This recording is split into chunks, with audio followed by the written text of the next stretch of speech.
जय हिंद दोस्तों, कैसे आप सभी। आई होप कि सभी अच्छे हो गए।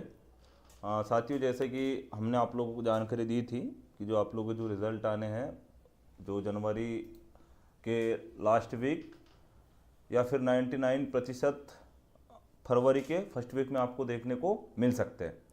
तो अब सबसे बड़ी अगर बात करें कि समस्या है ये है कि अभी जो आरक्षण को लेके कि अभी आप लोगों ने देखा भी होगा कि अभी आज के तमाम न्यूज़ चैनलों में एक न्यूज़ भी आई थी कि उसमें जो 87% है, जिसमें दिया गया था कि जो जेएडी ने अपनी गाइडलाइन जारी कर दिया है ईएसबी को कि जो मध्य प्रदेश आपकी जो लोक सेवा आयोग है की तर्ज पर इसी हफ्ते रिजल्ट जारी करेगा ईएसबी।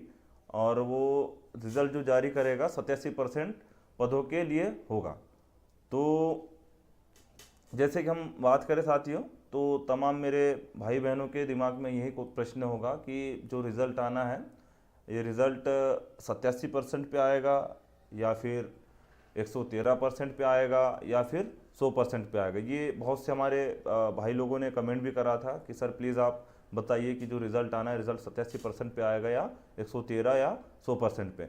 और अगर हम बात करें साथ ही कि क्या इसके पहले इस आधार पर कोई भर्ती हुई है या नहीं, और साथ ही हम बात करेंगे अगर भर्ती हुई भी है तो किसके गाइडलाइन पे और किसके निर्देश अनुसार ये भर्ती पूर्ण हुई है। तो साथियों चलिए हम कुछ आपको दिखाते हैं कि ये जो आदेश है, आदेश किस माननीय संस्था ने इसको या किस विभाग ने इसको जारी करा है और किसकी गाइडलाइन पे हो रहा है। तो जैसे कि मैं बता दूं, ये जो जितने भी तमाम मध्य प्रदेश के जितने भी एग्ज़ाम हैं और जितने भी एग्ज़ाम लेने वाली संस्था है, चाहे वो मध्य प्रदेश लोक सेवा आयोग हो, चाहे फिर आपकी जो ईएसबी है, जो इसका पूरा नाम जो व्यापम था, ये तमाम जितने भी संस्था है आपकी जो जितने भी मध्य प्रदेश के एग्ज़ाम होते हैं इनको इनके लिए जो सामान्य प्रशासन विभाग है इनके लिए गाइडलाइन उन्होंने जारी करा है। और ये गाइडलाइन जो है 29 सितंबर 2022 को माननीय जो हाई कोर्ट है, माननीय हाई कोर्ट के निर्देश अनुसार ये गाइडलाइन उन्होंने जारी करा है। और कहा है उसमें कि तमाम जितने भी संस्था है, चाहे वो पीएससी हो, चाहे फिर वो अभी हाल ही में क्योंकि आप लोगों को पता है एएसबी ने तमाम प्रकार के एग्ज़ाम इन्होंने लिए थे अभी, तो सभी जितने भी एग्ज़ाम हैं, चाहे 5-6 एग्ज़ाम के पूरे परिणाम अभी अघोषित है, अभी रुके हुए हैं। तो उनके लिए भी सामान्य प्रशासन विभाग ने एक गाइडलाइन जारी करी है कि भाई आप प्लीज़ मध्य प्रदेश लोक सेवा आयोग के जैसे ही आप लोग जो माननीय हाई कोर्ट का जो निर्देश है उसी आधार पर आप इसी गाइडलाइन के आधार पर जितने भी जो रिज़ल्ट हैं रिज़ल्ट को आप जारी कर दें। तो चलिए हम इसके पहले इसके बारे में चर्चा कर लेते हैं कि भाई कि आरक्षण का फंडा क्या है और ये 87% अगर आता भी है तो 87% में क्या फ़ायदे हो सकते हैं, क्या नुकसान हो सकते हैं, या फिर क्या ये 113% में आ रहा है। तो विथ प्रूफ अभी हमने आपको तो पहले आप लोगों को आदेश बता दिया कि ये आप लोगों का जो है इसमें 87% और 13% के आधार पर ये रिजल्ट आएगा। तो भी इसके पहले हम आरक्षण का तो थोड़ा सा छोटा मोटा हिसाब देख लेते। तो जैसे कि आप लोगों को पता ही होगा साथियों कि जो आरक्षण है, आरक्षण 100% से अधिक हो ही नहीं सकता, ये आप लोगों को पता है। तो ये बात तो आप लोगों को क्लियर हो गया होगा कि जो रिजल्ट है रिजल्ट 113% से नहीं आएगा, आने नहीं आएगा, ये आपको ही पता है। तो इसमें जैसे कि आप लोगों को पता होगा जो एसटी कैटेगरी है, एसटी कैटेगरी को अपने हम मध्य प्रदेश में, क्योंकि देखिए आप लोगों को मैं बता दूं, एक बात क्लियर कर लूं कि तमाम जितने भी राज्य, प्रत्येक एक राज्य में वहाँ की जनसंख्या के आधार पर प्रत्येक एक जनजाति को या फिर कोई भी जाति विशेष वर्ग हो उसको अलग अलग आधार पर अलग अलग परसेंट के आधार पर उनको उतना रिजर्वेशन मिलता है। लेकिन अपने मध्य प्रदेश की हम बात कर रहे हैं तो मध्य प्रदेश में एसटी कैटेगरी को 20% आरक्षण है, एससी को 16%, और जो ओबीसी है, ओबीसी को ये इलेक्शन के पहले ये 14% था। बाकी हम बाद में ये प्लस 13% का हम बाद में इसी के वजह से जो कुछ हुआ है आज जो ये जब ये सब जो चीज़ें देख रहे हो आप, इसी ये 13% की वजह से हुआ है। और बाकी अगर बात करते हैं ईडब्ल्यूएस को 10% है, और बाकी जो शेष रह जाता है जैसे कि हम ये चारों को जोड़ते हैं, एसटी, एससी, ओबीसी और ईडब्ल्यूएस को, ये चारों को अगर हम जोड़ते हैं तो ये हो जाता है आप लोगों का 60%। ठीक, तो अब बच गया कितना अपने पास, तो 40% दोस्तों। ठीक, तो इस आधार पर ये 40% आपका यूआर हो गया और 60% आपका हो गया ये चारों कैटेगरी कैसी, ये रिजर्व है, ये आरक्षित है, मतलब कि इसमें किसी भी अन्य प्रकार की जाति विशेष का विद्यार्थी इसमें प्रवेश नहीं कर सकता। बाकी अगर हम बात करें यूआर मतलब अनरिजर्व, इसमें ये रहता है कि इसमें भाई अगर मान लो जितना भी आपका अनरिजर्व कैटेगरी का जो कट ऑफ गया है और इतना ही कट ऑफ मार्क्स अन्य कैटेगरी का छात्र अगर लाता तो वो इस कैटेगरी में प्रवेश कर जाता था। लेकिन हुआ ये साथियों कि जब 2018-19 में आप लोगों के विधानसभा इलेक्शन हुए तो जो नई सरकार थी, नई सरकार ने इस आरक्षण को, ओबीसी आरक्षण को इस आधार पर बढ़ा दिया कि जो ओबीसी की जो जनसंख्या, ओबीसी की जनसंख्या अधिक है और उनकी जनसंख्या के आधार पर इनका जो आरक्षण है कम है, तो इस आरक्षण को इन्होंने 27% कर दिया। अब इस चीज़ को आपको समझना है, इसी से आपको समझ में आ जाएगा 113% क्यों नहीं हो सकता, क्योंकि आपको तो पता ही है आरक्षण 100% है।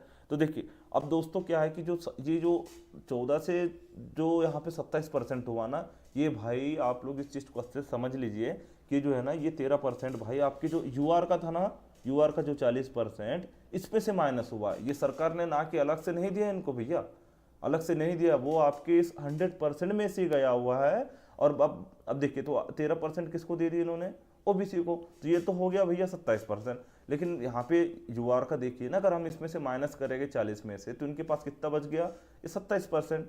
ठीक है, तो लेकिन अब हो क्या रहा था कि बेचारा जो विद्यार्थी वास्तव में वो जनरल कैटेगरी का था, ठीक है, तो वो तो ठीक है, लेकिन उसके साथ क्या हो रहा है कि उसमें एसटी का भी अगर इतने मार्क्स ला रहा तो ओबीसी में आ जा रहा है, एससी का भी इसमें आ जा रहा है, ओबीसी के भी इसमें आ जा रहा है, ईडब्ल्यूएस के भी इसमें आ रहा है। तो कहीं ना कहीं नुकसान किनका हो रहा था। मैं किसी जाति विशेष के बारे में ना, मैं किसी जाति विशेष के लिए हमदर्द हो रहा दोस्तों, तो आप ये ना सोचिएगा कि मैं पार्टिकुलर किसी एक जाति विशेष के लिए कर रहा हूँ, क्योंकि जो गलत है सो है।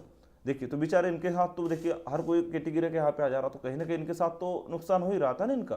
तो इसलिए बेचारे बहुत से विद्यार्थी जिनको लगा कि वास्तव में गलत है, तो ये माननीय हाई कोर्ट के शरण में गए और माननीय हाई कोर्ट ने वास्तव में इसको समझा भी और अपने अधीन में लेके इन्होंने माननीय हाई कोर्ट ने एक निर्देश भी जारी करा। और क्योंकि अब वो ज़रूरी भी था, क्योंकि तमाम एग्ज़ाम हुए थे 2019 से, तो अब तक तो उनके रिजल्ट ही नहीं आए हुए थे, चाहे कोई भी एग्ज़ाम हो, जिसमें पीएससी तो बहुत ही विवादित रहा था। तो हुआ यूँ कि फिर हाई कोर्ट को कहीं ना कहीं से रास्ता निकालना था, तो माननीय हाई कोर्ट ने फिर ये कहा कि देखिए भाई अभी ये इसका निर्णय संभव नहीं था, तो इस वजह से फिर हाई कोर्ट ने, माननीय हाई कोर्ट में इस 100% में से साथियों उन्होंने कहा कि भाई कि 87% ये वे अभ्यर्थी रहेंगे जिनका फाइनल सिलेक्शन हो चुका होगा। ठीक है, अब चूंकि अब हमको इसको 100% करना है, लेकिन अब इसमें अब ये डिसीजन किस पक्ष में जा रहा है, अभी निर्णय क्लियर नहीं था कि ये ओबीसी के पक्ष में जा रहा है या यूआर के पक्ष में जा रहा। तो इस वजह से फिर क्या हुआ कि इसी 100% में से यहाँ पे 13% आपका कौन हो जाएगा, ओबीसी, और 13% हम लोगों को कौन हो जाएगा, ये यूआर का, है ना। तो ये 13% यूआर का हो जाएगा। अब देखिए अब इसको अपन थोड़ा और अच्छे समझ लेते हैं। मान लीजिए कोई 10 पोस्ट है किसी पोस्ट की, अभी उदाहरण के लिए हम मान लेते हैं कांस्टेबल की, मान लो 10 पोस्ट है आप लोगों की, ठीक है। अब 10 पोस्ट है तो इसको हम बाद में और अच्छे से समझा देंगे। तो अब देखिए तो इसमें क्या होगा कि इसको 10 पोस्ट वालों को हम बाद में समझेंगे, पहले इसी को देख लेते। तो ये 87% दोस्तों इसमें क्या होगा कि ये लोग फाइनल लोग होंगे, ये फाइनल वे लोग कि इनकी ज्वाइनिंग हो जाएगी। लेकिन जो 13% और ये 13%, तो ये 13% और ये 13% है दोस्तों। मैं बता दूं आप लोगों को, ये दोनों 13% आपके जितनी पोस्ट है उसी पोस्ट के जितना गुना मांगा जाएगा, देन जितने समान अंक मांगे जाएंगे उतने बच्चे इसी में से लिए जाएंगे। 13% मतलब ओबीसी के भी और 13% जनरल के भी। ये मैं नहीं कह रहा हूँ, मैं आपको भी विथ प्रूफ, आपको अभी जो एक रिजल्ट है, मैंने आपको पहले आपको थंबनेल में बता दिया कि क्या इस आधार पर कोई भर्ती हो चुकी है, हमने आपको बता दिया। तो वो मैं आपको अभी विथ प्रूफ दिखाने वाला हूँ, है ना। तो अभी मैं आपको दिखाऊंगा आगे की स्लाइड। ठीक, तो ये 87% जो विद्यार्थी हो गए ये फाइनल सूची में चल जाएंगे, और 13% उसी में से 13% ओबीसी के, और उसी में से 13% आपके यूआर के हो गए। तो मान लीजिए जो कोई भर्ती आई हुई है और 10 पोस्ट, उदाहरण के लिए हम पुलिस की मान लेते हैं, तो 10 पोस्ट आई आपकी, ठीक है। तो 10 पोस्ट में क्या होगा कि 10 पोस्ट में ही आपके 87% निकलेंगे फाइनल सिलेक्शन के लिए, ठीक है। और 10 में से आपको 13% आपके ओबीसी के और 13% ये रहेंगे आपके जनरल के। मैं अपने मन से नहीं कह रहा दोस्तों, मैं आपको विथ प्रूफ अभी दिखाऊंगा, अभी आप लोग देखोगे भी, ठीक है। तो अब इसी में से आपके जो 10 पोस्ट है ना, 10 पोस्ट के आधार पर आपके 87% इधर निकाल दिए जाएंगे और 13% आपके इसी में से आपके 13% ये और 13% आपके जनरल निकल जाएंगे। और इनको ही फिर आपके जो भी गुना होगा, तो जैसे मध्य प्रदेश पुलिस में आपको कितना गुना बुला रहा, 7 गुना, ठीक है, प्लस समान अंक वाले जितने भी हो गए, उदाहरण के लिए मान लो आपके 70 और मान लो समान अंक वाले 5 है, तो इस प्रकार ये टोटल करके जितने भी पोस्ट होगी उनके आधार पर उतना गुना बुलाएगा और इतने गुना आप लोगों के फिजिकल करवाएगा, ठीक है। फिर उसके बाद जो 87% में जितने कैंडिडेट आएंगे उनको फाइनल सिलेक्शन दे देगा, और बाद में जो 13% और 13% जो बच्चे रह जाएंगे जो प्राविधिक में थे, ठीक है, जो प्राविधिक में, क्योंकि हम बता दें आपको, जो पहले से प्राविधिक में है या प्रोविजनल सूची में, वो अंतिम चयन तक वो प्राविधिक में रहेंगे, इनमें किसी प्रकार का इंटरचेंज नहीं होगा। मैं आपको अभी आपको सामने वाले स्लाइड में दिखा होगा अभी, ठीक है। तो प्राविधिक में रहेंगे, चाहे फिर वो पीएससी हो चाहे फिर कांस्टेबल हो, जैसे कि आपको मैं दिखाई दे रहा हूँ अभी, तो इसको अपन देख ही लेते हैं। चलिए, तो ये देखिए, अभी मैं आप लोगों को दिखा रहा विद प्रूफ, ये अभी पीएससी का रिजल्ट है 2023 का, फ्री का, है ना। ये अभी 17/12/2023 को ये अभी जारी हुआ था। तो इसमें आप इसमें ओबीसी को, चलो बाकी कैटेगरी से अपने को जरूरत नहीं है, अभी हम यहाँ पे ओबीसी को लेके चर्चा करते हैं। देखिए ओबीसी को आप लोग देख रहे हो कितने पोस्ट है इनकी, 55 पोस्ट है टोटल, है ना। इसको अच्छे से देख लीजिए। अब इसमें आप लोग ये फार्मूला देख लेते हैं। अब देखिए, ये फार्मूला तो आप लोगों ने देख लिया, 87%, 13% वाला, ठीक है। बाकी इसको अगर आप देखना चाहो तो मैं तो भी इसमें दिखा देता हूँ आप लोगों को, कि देखिए इसमें की जो परीक्षा परिणाम में मुख्य भाग 87% एवं प्राविधिक मतलब प्रोविजनल 13%, ओबीसी 13%, यूआर में जो अर्ह अभ्यर्थी जो है, इसमें जो आने वाले जो अभ्यर्थी भाग में बने रहेंगे, चयन के किसी भी स्तर पर एक दूसरे से अंतर परिवर्तन या इंटरचेंज इनमें नहीं होगा। मतलब कि मान लो कि जो 87% में जो प्री में पास हो गया था, ठीक है, तो वो 87% वाले मतलब मुख्य भाग ए में रहेंगे, और जो भी आपका जो पार्ट बी था, जो 13% जो थे, वो अंतिम तक वो 13% में, मान लो अगर कि भाई प्री में इनके जो इधर ए पार्ट में थे इसके अच्छे नंबर थे, ठीक है, और जो बी पार्ट में है उनके हो सकता है कि प्री में उनके कम नंबर हो, लेकिन मेंस में हो सकता है कि जो 87% वाला जो बंदा था उससे भले उसके बहुत अच्छे नंबर आए हो, और मान लो उसके इंटरव्यू में भी जो आपका जो ए पार्ट का जो भी बंदा था उससे भले इंटरव्यू में बहुत अच्छे नंबर हो उसकी तुलना में, तो भी अंतिम चयन तक पहले इसका चयन पहले हो जाएगा मुख्य भाग ए वाले का, और भले ही इसने बहुत अच्छे नंबर भी लाए होंगे दोस्तों, तो ये लास्ट तक प्रोविजनल सूची में ही रहेगा। तो चलिए मैं इसको, तो भी आपको वो जो हम बता रहे थे ना आपको कि पोस्ट का जो उनका जो विभाजन कैसे होगा, तो देखिए मैं आप लोगों को बता दे रहा हूँ। यहाँ देखिए, ये ज़्यादा कुछ इतना फला पढ़ने से कोई ज़रूरत नहीं है। ये देखिए यहाँ पे कुल पद 55 है, जिसके मुख्य भाग में 14% मतलब 87% के आधार पर, ठीक है, 87% मतलब आपके 14% के मान से कुल 30 पद, तथा प्राविधिक मतलब देखिए, तो आपके मुख्य भाग हो गया, मुख्य भाग मतलब पार्ट ए, पार्ट ए में जो 87% के आधार पर 55 में से 30 पद किसको दे दी जाएंगे, ये 87% को, ठीक है, मतलब पार्ट ए में चल जाएगा 30 पोस्ट।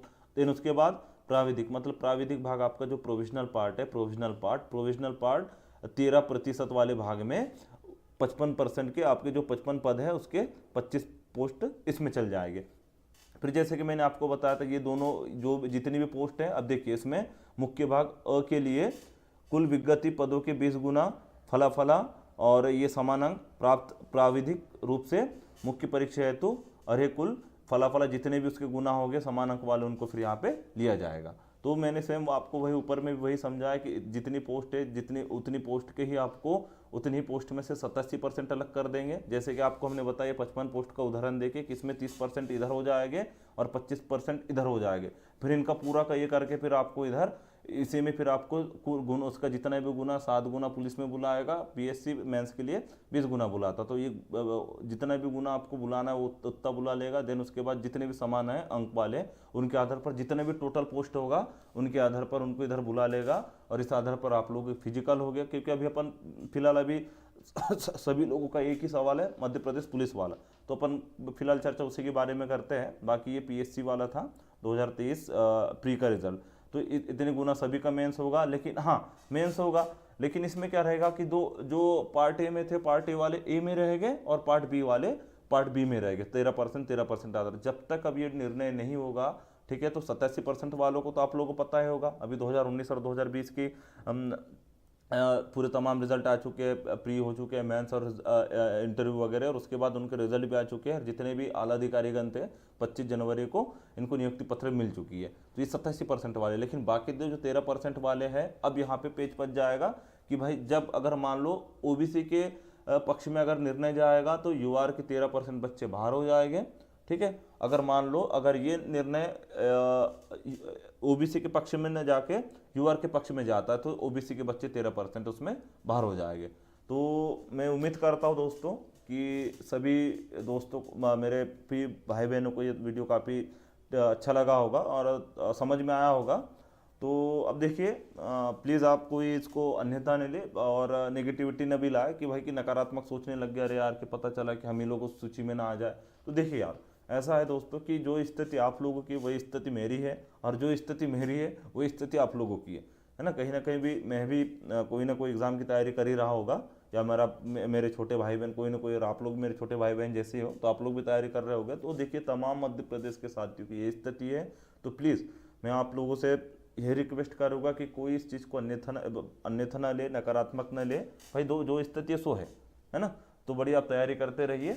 तो ठीक है, आप इसी प्रकार के तमाम जानकारी के लिए आप हमारे चैनल को सब्सक्राइब कर लीजिए और कमेंट करके ज़रूर बताइएगा। जय हिंद।